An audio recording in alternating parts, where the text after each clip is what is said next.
नमस्कार, आपण बघत आहात भिवापूर टाइम, सर्वसामान्यांचा साथीदार। मूळ आदिवासींची परंपरा असलेल्या मारबत उत्सवाची सुरुवात सर्वप्रथम 1881 साली नागपूर येथे करण्यात आली।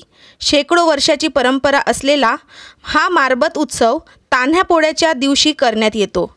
याच सणाच्या उत्साहाचे औचित्य साधून भिवापूर येथे काळी पिवळी मारबत काढून त्याची डीजे आणि ढोल ताशाच्या आवाजात मिरवणूक काढून तिचे नक्षी रोडवर दहन करण्यात आले।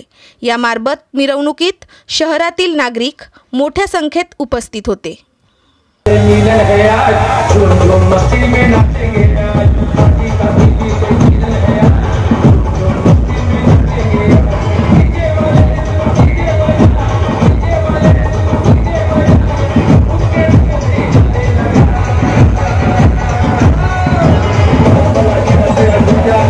तालुक्यातील महत्त्वाच्या माहितीसाठी आजच आपल्या चॅनलला सबस्क्राइब करा। धन्यवाद।